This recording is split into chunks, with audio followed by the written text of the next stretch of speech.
Welcome back.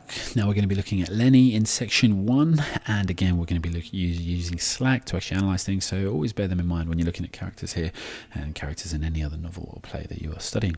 So the first thing we need to pick up about Lennie is again, one stayed behind the other, and that's important obviously because it shows his position in the relationship. It's shown to us physically before it is in any kind of speech, to show us that it's kind of a set standard nature of things. It doesn't actually change or depend on what they say or the situation they're in. This is their default. Lennie is subservient to George and Lennie follows George. The description of Lennie is a huge man, obviously giving us an idea of his strength and a shapeless of face. And the important thing about it being shapeless exactly is like, again, it's kind of no control, no contours, no boundaries in that way. So it's kind of like a lost face, maybe a babyish face, but moreover it kind of gives an idea to his idea of destiny. He's the exact opposite of George, who's got strong features, easily defined. You might look at him and see winner, but like Lennie has a shapeless face. You might look at him, just forget him, like he's a nothing. And in the course of the time of the book, he is just fodder for the American dream. The fallacy, of the American dream. He's got large pale eyes and wide sloping shoulders, so it's a very kind of sorry figure that's kind of moving along. So if you were kind of trying to look at some of these words here, obviously the wide sloping shoulders, obviously it's a person without confidence, etc. He walks heavily, again just kind of showing that he's kind of trudging through life, and maybe obviously that's a metaphor for trudging through a world that he doesn't understand, that doesn't understand him, and he drags his feet a little, again a bit petulant like a child, or obviously someone with a disability, and you can make the argument for both.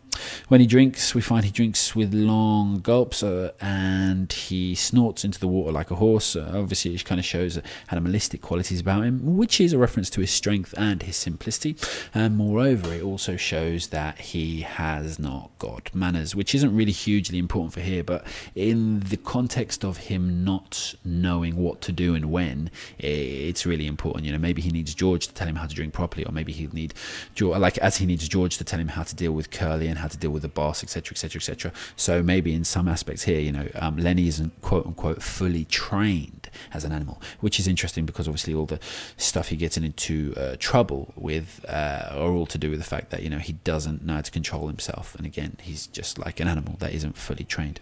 We got another animalistic trait when he says doubled his big paw, and then we see his actual lack of intelligence when he says I tried not to forget something very simple, and the only thing he does remember straight after that is I remember about the rabbits. And this is really important because whenever we talk about the American dream and the way that it was about owning your own land and being your own boss and having your own place, etc, etc, etc, and it's always put that it's Lennie and George's dream. This is very true to an extent, but Lennie's dream really is not as complex as that. It's always about the rabbits with him, always about having his own thing, always about what he can tend and touch and stroke.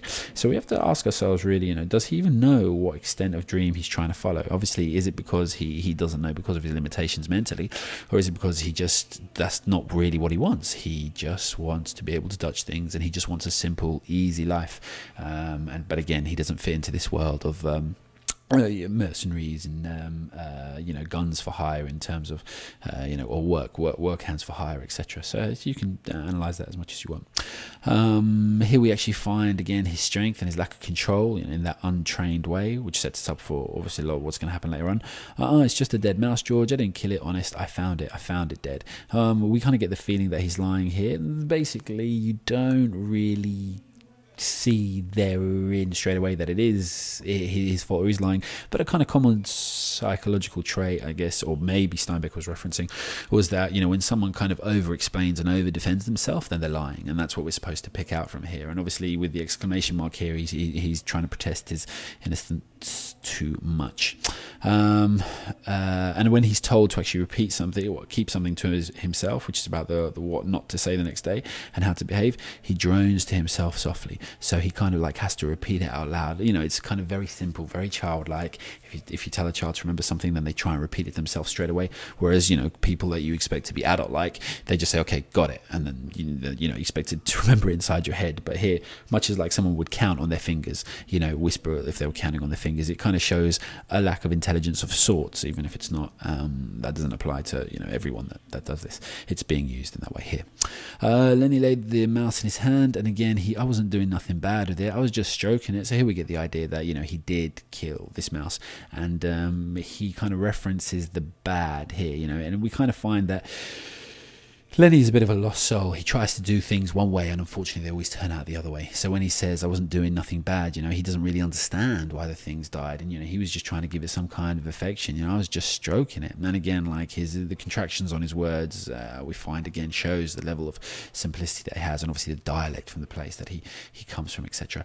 But the idea of we obviously straight away we've got this idea of this dead creature linked to his stroking. So anything he strokes, touches, or wants to touch, we know from now on is going to be bad news. And obviously it becomes the case with the puppy and the case later with Curly's wife. So we're being set up for it here.